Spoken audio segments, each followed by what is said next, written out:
Live from Dog Lake Brewery in Fort Worth, Texas, it's time for You Can't Brew That on Television. Now, here are your hosts, the Reverend Ryan Bono and Brewmaster Kyle. Gentlemen, you're live. What's going on, Rich? All right, it's time for another show. It's time for another show. Ladies and gentlemen, season 1 is upon us. That's right. We're done with season 0. Done with season 0. That has caused a lot of confusion, actually. That's right. We beta tested, if you will. Yeah, so all of you that were with us for the first season, that was season 0, you were our beta testers. Now we are ready for the real deal.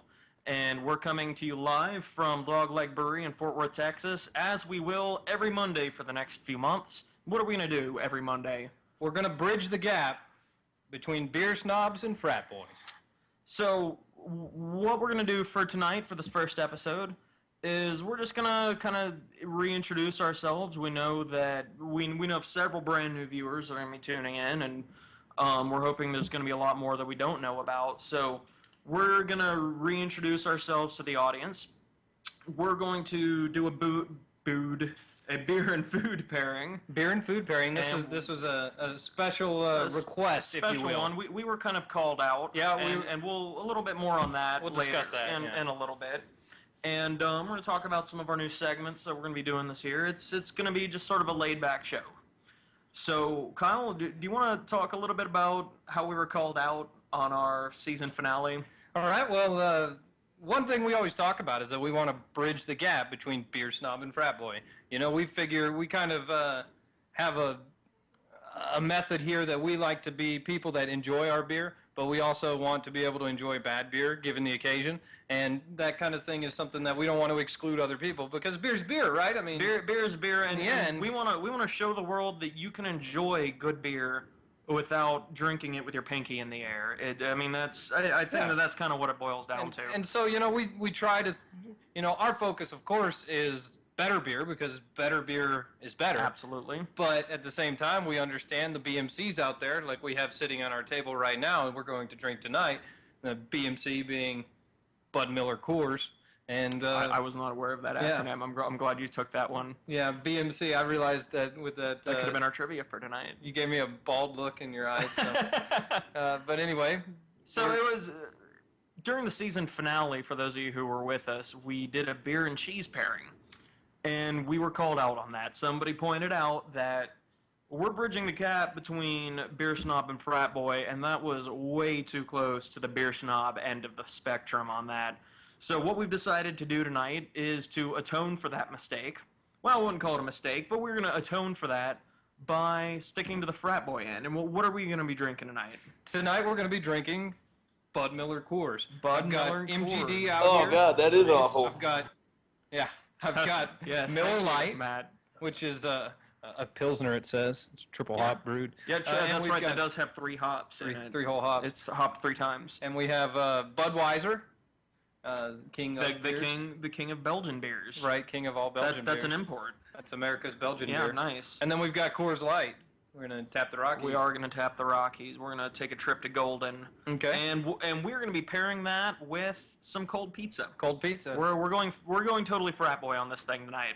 Well, we figure you know, you might as well drink and eat the way we did in college, which was absolutely much cold pizza and beer. So without any further ado, I think we should probably get started on this. The pizza's looking deliciously cold. All right, let's open up the MGD. Start with the MGD. And mind you that this is in a plastic can in honor of football season. Plastic bottle. We should have gone with the blue aluminum can. Oh, we should have found one of those. They didn't have any at the local BMC store. All right. Well, folks in the studio audience, if you'd like to join us in these beers, we've got more in the fridge. Some in the fridge. Got some up here, and you can feel free to grab some pizza. We're going to discuss what we taste. Excellent. Because that's what we always do. We always have our beer. We discuss what we're tasting. So we'll just talk a little bit about what we're smelling too. There's definitely some grain in that. Oh yeah, you can smell the grain. Yeah. Some corn. Little green apples, which is pretty much the norm for the flavor. And it definitely tastes like a pale American lager. It tastes like beer. Absolutely. I'm getting beer, and the pizza, very pizza-y. I can taste the pepperonis. This actually is a nice combo. Mm-hmm. It's not bad. I'm really pleased with the way this is turning out. So, I definitely feel like we dropped the ball, and this should have been served in a pitcher. Yeah, Because I feel like, cold beer, we should be pulling off the dregs of the keg, whatever's left from the night before, and throwing down whatever pizza happened to still be out on people's plates. Doesn't have to be in the fridge, right? Cold is cold. That's right. And tonight's pizza actually came to us from Sammy's Pizza in downtown Fort Worth. This is a fantastic joint, so if any of y'all are ever downtown, I highly recommend it. Real New York Italian. That's right. In fact, we were down there just the other night with a guy from New York who said that it could pass, and it's passable in New York. That's right. It's You go up there it's and pretty legit. they slap the pizza on your plate, loaded and nice and toasty, and have everything ready to go. It's quick. Yeah. It's good to eat. Yeah, very good stuff. That's pretty good. Pizza, anybody in the studio audience? You guys No? sure? I'll take a piece. All right. I don't want to stand up in the camera to get it though. All right. Well, here, pass him this, and Pass this. There you go. and pass him the mini bud. Pass him the mini I'll bud. eat a piece on Wait, whatever. this is cold. Yeah, Oh, go ahead and just, you can heat it up. Okay, I can sit on it. Yeah, sit on it for a little bit, that'll help. All right. All right. So while we're enjoying this, let's start talking about what this season. You want to recap last season a little bit first? Well, last season we spanned the spectrum of all technical difficulties. We got to experience what was going on in the internet broadcasting world, all the different things that could go on, all the different problems that you could have, and we pretty much got them all. And so hopefully this season we won't have nearly as many. Although, knock on wood, we lost power in here twice today with the AC unit and the fridge in here trying to go full bore to keep up with the 106-degree It's going to DFW happen. weather. I'm not sure it's 100% behind us, but I like to feel that most, because a lot of it had to do with the fact that, and you may remember from last season if you were watching, that we were changing sets pretty much weekly there for a couple of months, and that situation rectified itself there in the last few weeks. We've been in the same spot here since April or May sometime. But that was contributing quite a bit. We had some tape malfunction when we had the banner posted. Yeah, the banner fell down. That was fun. We lost our banner. The dogs barked at one of the neighbors. That's true. They're not in here now. So fixing the technical difficulties one at a time. So yeah, what we went through that season was just kind of trying to iron it out, see if we could get comfortable with the back and forth that goes with hosting a show with somebody else, and Bono learned how much I'm going to talk, and I also learned how wrong I am. Right, and Bono learned that if you ever want to go and figure out how wrong Bono is, you can go to. There's an app for that. There's an app for we that. should make an app for that. Every day you get something new sent to your phone about something Bono is wrong about. Well, okay, yeah, write that down. we've got. That's true, and www.bonoiswrong.com will help explain those things that Bono is wrong about. The dogs are still barking. Yeah, you probably can't hear them in the I studio spoke a little audience. bit too soon on the dogs not barking. But Oh, and we have bonoswrong.com coming up on the broadcast right now, although it's probably a little. and we learned that the debate over what qualifies as a cream ale in Europeville is it's quite fierce. Quite fierce. There are people taking both sides of that, and by people I mean Bono and myself. And I'm fairly certain that nobody else cares, but it is. We were excited about Yeah, it. we definitely argued about it on and off the set. It threatened our friendship, but we got through it. So No, minor bruises. right, Minor right. bruises. So, end of last season, we introduced Jen the Beer Goddess's new segment, who, as you may remember, for our St. Patrick's Day special, taught us all how to pour the perfect Guinness. Yep. And actually, I think we're gonna definitely bring that segment back. We'll do it all new. I don't know if we'll have Jen do it again, or maybe one of her coworkers, or maybe have somebody else do it every year. Maybe, hey man, you should be a pro now. Maybe they'll let you behind the bar to Maybe pour so. the perfect pint of Guinness. You can watch the video and remember what you learned from Jen and see if you can give it a shot. So I think that kind of gives us a good recap of last season. Yeah. And a little bit about this season, because we've got some segments for this season that we're both really excited about, and we hope that you guys will be too. We're ready to start growing the audience, and part of that is coming up with new segments, coming up with new things to keep people interested. So let's talk about Jen first. We alluded to Jen a little while ago. Why don't you talk a little bit about what Jen's going to be helping us with? Well, Jen's going to feature a segment. We're going to try to do it pretty much weekly, and that'll be called Broadening Your Beer Horizons. One thing we've always noticed about Jen, we've been our favorite server up at the Flying Saucer, our local Fort Worth beer haunt, and she is fantastic about picking you out a beer that you will like. She knows your tastes, and the longer she knows you, the more she knows you, the more every beer that she serves you will be good. You don't have to worry about it. We don't even order a beer up there. We just say... Yeah, we just walk in and give her the list of beers we haven't had and say, pick one. Yeah, pick one. There you go. And it's always weird going there when Jen's not working, or when we can't sit in her section and we're asked what we want and we're kind of dumbfounded because how do we pick? Not really used to ordering our own beer. And they look at us like, ooh, these guys don't know beer very well. These guys are pretty dumb. We better suggest the Stella. Try a Stella. But yeah, so we end up with this section where we're allowing Jen and her amazing ability to recognize the small different subtleties of each beer choice that somebody likes. And I like Stella, I like Budweiser, and I like Blue Moon. And she can go, boom, here's 4 beers that you would like. And interesting you should pick those 3. Because we during the course of this, we don't want people to think that you have to send high-end beers. I had a buddy just the other night we were up there, and a buddy goes to I was telling a buddy to go to Jen and tell her what beers he likes, and he's like, well, I just like Budweiser and Real Ale Fireman No. 4, and I was like, that's fine. Yeah, it's like, all right. Tell her you like Budweiser and Fireman No. 4, and she'll recommend something, and he did, and of course she recommended a few recommendations, and he picked one and he loved it. Yeah. So it doesn't have to be fancy beer in order for Jen to make a recommendation. She'll work with anything. And I'm enjoying this recommendation that I made of MGD and cold pizza. I'm gonna backtrack and we're gonna pour a Miller Lite here in a second. Yeah, I have to give you this. I questioned your love of MGD. Yeah, MGD, man. I questioned it, and because usually now when I drink these Pale American lagers, all I can get is corn. Like that's all I taste. But this is actually fairly well balanced. Yeah, it's not a bad beer for for the style it is. Yeah, for what it is. 1C, right? Yeah. There you go. All right, we got a question. We have a question from the studio audience. Yes, listener. Listener, you're not a watcher? Viewer. No, you're only listening. What's up? Okay, as for the beer novice, just say, what is the difference in a company that makes 2 beers? One, like the MGD, it's the Miller, and then you have the Miller Lite. What are some of the things a company like that does to differentiate the 2? Let's repeat that question. Okay, his question was when you have a company that focuses on 1 or 2 different beers, and that's it. They're not necessarily focusing on styles, they're focusing on their products, and how do they differentiate between the 2. And I would say my answer would be that they really don't.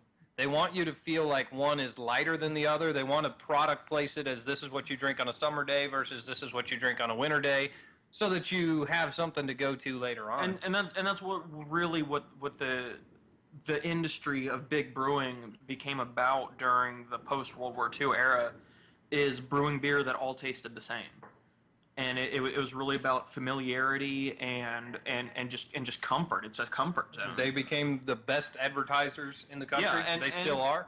And they did a very good job at it. Yep, and that's why they're still the #1 advertiser at all Super Bowls, the most watched television event in the world.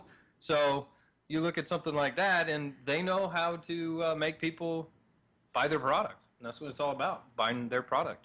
And it takes an extraordinary amount of effort to brew with that kind of consistency. And to make beer that all tastes exactly the same. And that's something that your big breweries, your Budweisers, your Coors, your Millers, is something that they've all done extraordinarily well over the years. It's like working really hard to be the best Tiddlywinks player in the world. I mean, that's kind of the way I look at it. I mean, nobody can ever play Tiddlywinks and they like can Budweiser can. They can tiddly the bejesus out of some winks. That's right. When you're good, you're good. So let's talk about the Brewing Bowl, because this is a segment that we've just been really excited about, and we spent most of last season working on without really unveiling. Okay. because we wanted to perfect it a little bit before we unveiled it for the audience. But you may or may not remember that this series began with us brewing a beer live on the internet right here at Dogleg Brewery. And this was fun. It was a lot of fun. We had a good time with it. Nice 45-degree, rainy Yeah, it was a gorgeous Texas day. winter. I enjoyed it. But what we would like to do is we would like to design this year's Brew and Bold beer with you, our viewing audience, helping. And the kind of this is going to have kind of a twofold goal. And one of those goals is going to be basically to bring you in and help us design a beer. It's something that we hope you'll enjoy, and it's something that's going to be fun. I'm going to sidetrack you right now. Let's hear it. Just because you mentioned Twofold, and I'd like to thank the band Twofold, who made our intro song, or allowed us to use one of their songs as our intro song. They're a good band, up-and-comer.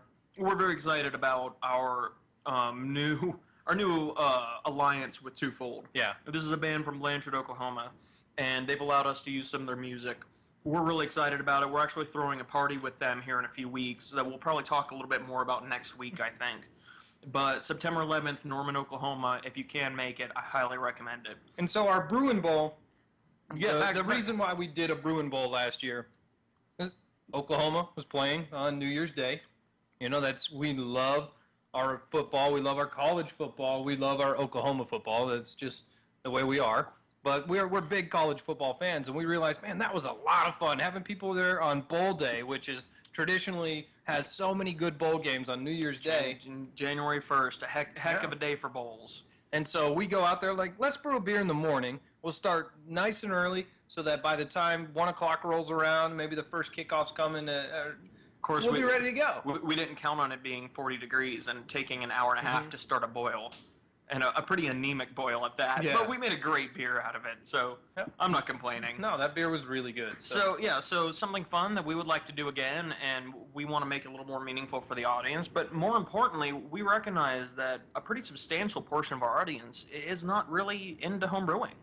And it's not because they don't like it. It's not because they don't think it sounds like a fun hobby. It's because they just haven't done it.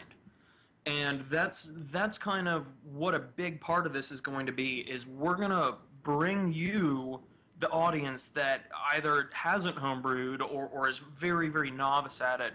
We're going to bring you in, and together with you, we're going to design a recipe, and we're going to talk about the methods we're going to use for making that beer, and they're just the whole... We're going to go through the process. We're going to start... The whole process we're going to from pick beginning a to style. end. What are we going to brew? Yeah, exactly. That's the first thing we do. That's What going are to we be gonna next brew? week's episode, is we're going to discuss different styles. Yep. And with you, the viewing audience, we're going to pick one. We're going to research it. We're going to encourage you to research it. And then the next week, we're going to talk about what it should taste like. Yep. And maybe some of the things we're going to do to make it taste that way. And so this is probably going to be an every other week thing, or every third week. We're going to discuss part of this recipe or part of this process. And it's something that we hope you can follow over the next few months, and then get together with us either here in person or on the internet watching from home on New Year's Day to help us make that beer. And that's something that I'm really excited about. And I think it's going to be a fantastic event. yeah, and this idea came to us from a fan of the show in Norman, Oklahoma, a guy named Tom Hollingsworth, who I do want to make sure gets credit for that idea. Yeah, you know, he was like, hey, man, you guys always talk about this. You seem so enthused about it. It's so neat. I've tried your beer. I like your beer. You know, how do you do it? How do you do it? Yeah. And, you know, it can be overwhelming to learn all the stuff that there is about beer. But if you've got some people like we have in our local brew club we're both members of the Cap and Hair, and we've got a lot of people who can help us learn every time we go and talk to them. Yeah. The same thing goes for you guys out there. You know, we can help you learn a little bit, and in the process, we learn something ourselves. We all get better, and it's just an event, something that we like to do, and something that we're able to share with the world.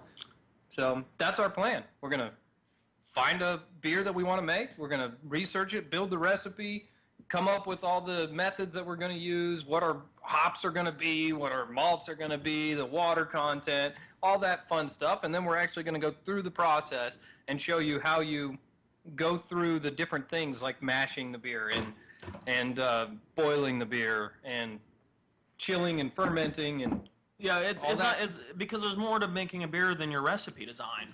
There's right. going to be all the processes involved that we're going to talk to you about and that we're going to plan together because there's what 3 or 4 different ways to do a mash, and so depending on the style that you choose with us, we may want to do a full-on decoction. We may want to do a step infusion. It's going to be different depending on what style we go with, and so that's another thing where we think that it'll become more real to you, and that's what we're really going for. And frankly, I think this is something we'll probably end up doing every fall. And we'll wait and see how it goes, and maybe tweak it, maybe do it every other fall. We'll just wait and see. But it's something that we're really pumped about, and we've been talking about for a long time. Yeah, we'll learn with you. You can learn with us. We'll go through what worked. We'll repeat, and what didn't work, we'll attempt not to repeat. But let's move on to another topic, which is one that's very near and dear to your heart, I know. Beer competitions. Beer competitions. So we just did a competition, participated in the Iron Mash, which is a lot of fun. Iron Mash is a local event sponsored by our brew club, the Cap and Hair, that you're given a list of ingredients on brew day. You don't know what's going to be in the ingredients list until the day of the brewery, or the day of the brewing. And everybody brings their systems to one central area, and you've got 24 teams competing, trying to create a recipe, of which there is a gambit. Yeah. Absolutely, and basically we show up with nothing but our equipment, and we're given ingredients, right? And we have to make beer standard ingredients using only those ingredients. And the gambit of it all is the fact that there are special ingredients that don't normally go in a beer, may have been in recipes you've seen or something along those lines, but there's 3 to 5 different of these special ingredients that you have to somehow incorporate into your recipe.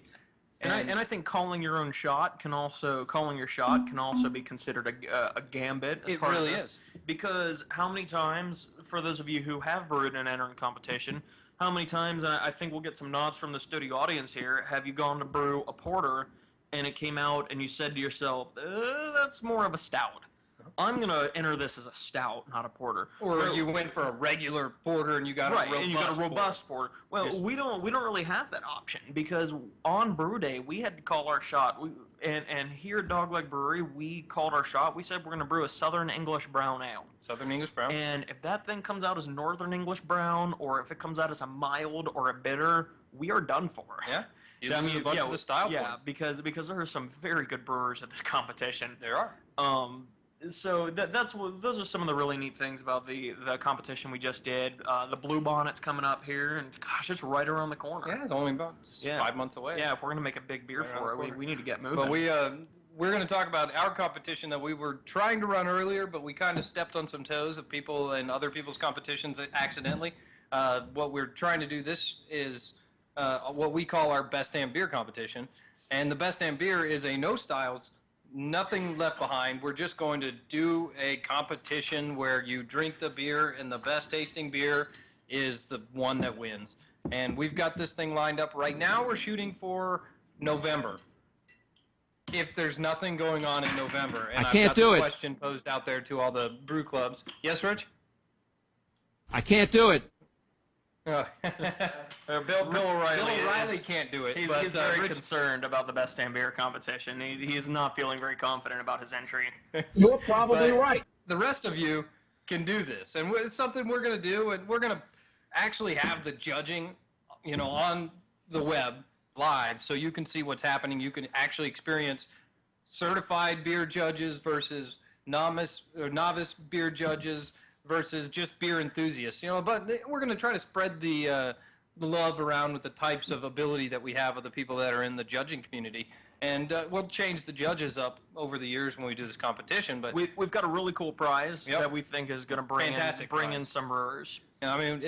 We're saying you're limited to 1 entry per person. It's $10 a person, and pretty much all of that money, if we get a full amount of beers that we're going for, I think we'll end up with about $100 left over that we're going to figure out a way to put back into the competition.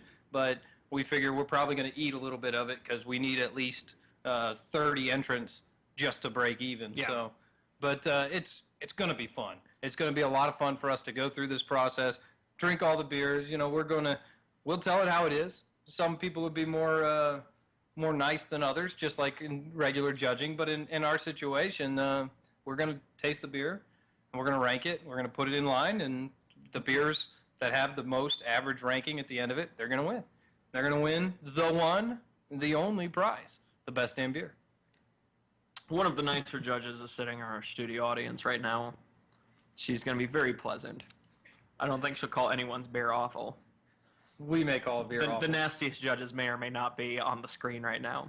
Would Matt Robinson call that beer awful, Richard? What would Bill Oh, O'Reilly God, that is think of- awful.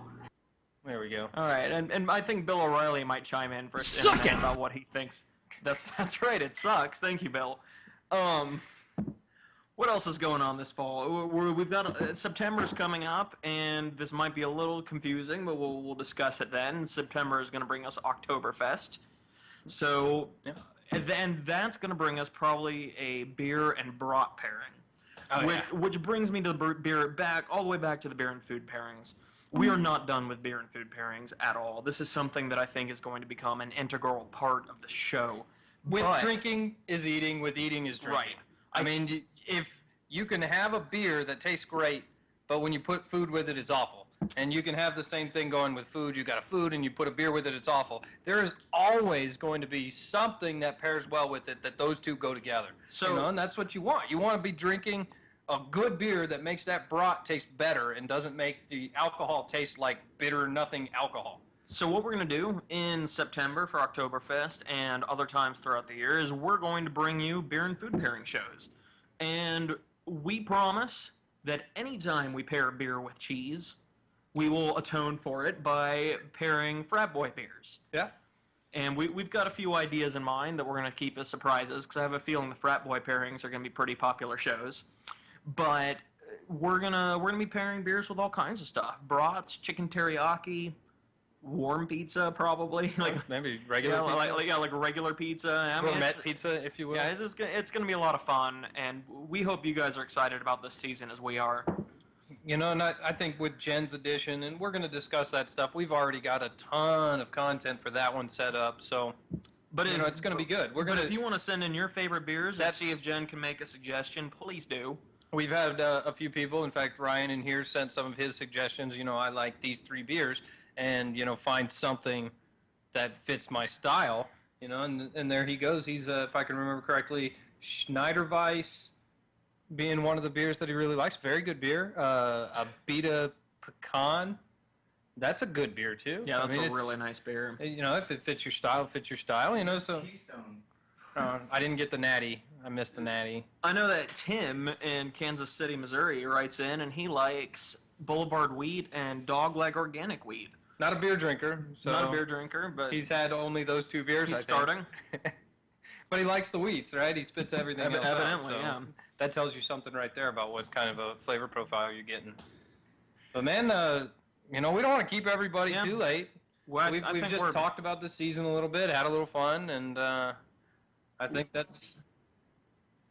Well, one way you can get a hold of us on our website, www.doglegbrewery.com. on our Facebook page, facebook.com/ is it Dogleg Brewery or just Dogleg? It'd be I believe Dogleg that's Brewery. Dogleg I Brewery. believe it's Dogleg Brewery. Just search for Dogleg Brewery. There's only one. Yeah, and you'll see our lift a leg dog there, and you can also email us at doglegbrewery@gmail.com or webcast@doglegbrewery.com. I mean, we've got tons of ways to. Yeah, just like all true celebrities, That's right. we're on the Twitter. Yeah, you can follow our twits. We'll show you our twits. Yeah, we will, whether you like it or not. But I think we're about ready to close things out. ready to wrap it up? So we would like you to remember, as always, for the season premiere and for the rest of the season, that we are not professionals. So please try this at home.